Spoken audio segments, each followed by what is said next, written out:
अस्सलाम वालेकुम स्टूडेंट्स। आज के इस लेक्चर के अंदर हम first year physics chapter number 5 start करने जा रहे हैं। चैप्टर नंबर 5 सर्कुलर मोशन के बारे में है। सर्कुलर मोशन क्या होती है? हम कहते हैं कि किसी भी ऑब्जेक्ट की जो मोशन होती है सर्कुलर पाथ के ऊपर, उसको हम सर्कुलर मोशन का नाम देते हैं।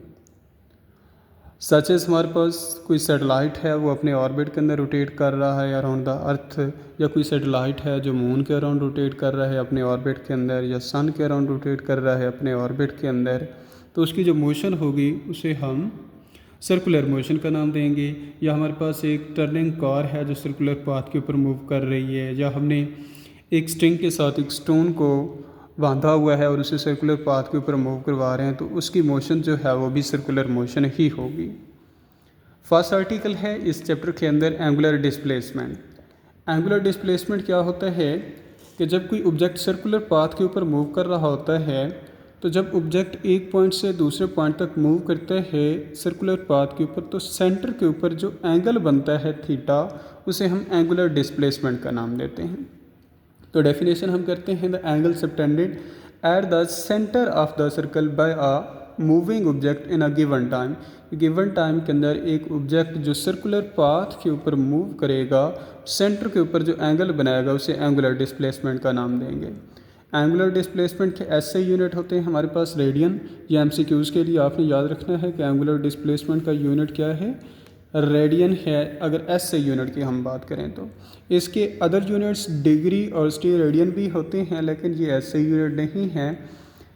अब नेक्स्ट क्वेश्चन आता है कि हमारे पास वेक्टर क्वांटिटी है या स्केलर क्वांटिटी है। एंगुलर डिस्प्लेसमेंट वेक्टर क्वांटिटी है या स्केलर क्वांटिटी, तो दोनों सिचुएशंस पॉसिबल हैं। अगर तो हमारे पास angular displacement less than or equal to 10 degree है तो एंगुलर डिस्प्लेसमेंट वेक्टर क्वांटिटी होगी। अगर हमारे पास एंगुलर डिस्प्लेसमेंट थीटा 10 डिग्री से ग्रेटर है तो एंगुलर डिस्प्लेसमेंट स्केलर क्वांटिटी होगी। डायरेक्शन एंगुलर डिस्प्लेसमेंट की हम राइट हैंड रूल से कैलकुलेट करते हैं कि हमने अपनी कर्लिंग फिंगर्स को रोटेट करना होता है जिस डायरेक्शन के अंदर ऑब्जेक्ट रोटेट कर रहा है, और हमारा थंब इंडिकेट करता है एंगुलर डिस्प्लेसमेंट की डायरेक्शन को। तो हमने कर्लिंग फिंगर्स को रोटेट किया जिस डायरेक्शन के अंदर, वो हमारी ऑब्जेक्ट की रोटेशन को रिप्रेजेंट कर रही होंगी, और हमारा थंब इंडिकेट करेगा एंगुलर डिस्प्लेसमेंट की डायरेक्शन को। The rotation of the fingers of your right hand through some possible angle at the erect thumb will show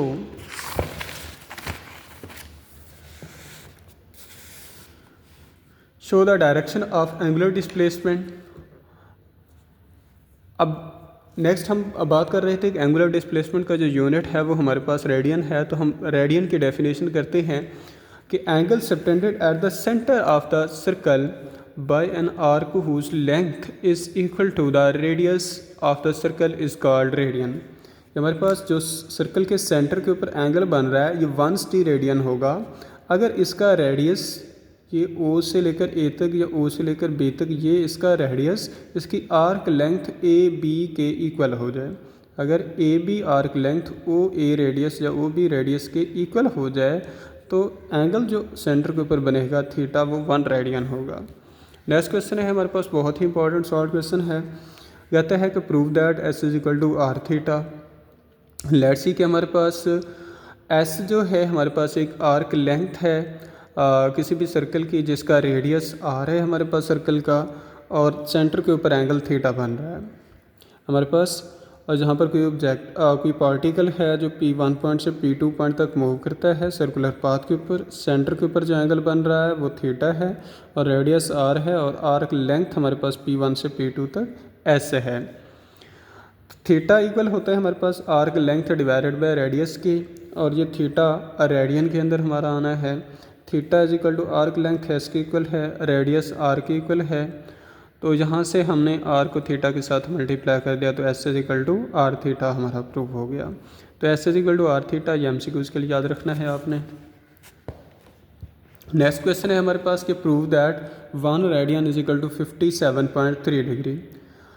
वो कहते हैं कि हमारे पास 1 रेवोल्यूशन जो होती है, वन सर्कल जो होता है, अगर हम एक सर्कमफेरेंस की बात करें किसी सर्कल के, तो उसका 1 रेवोल्यूशन या 1 साइकिल जो होता है वो distance covered by the particle equal होता है सरकमफेरेंस के।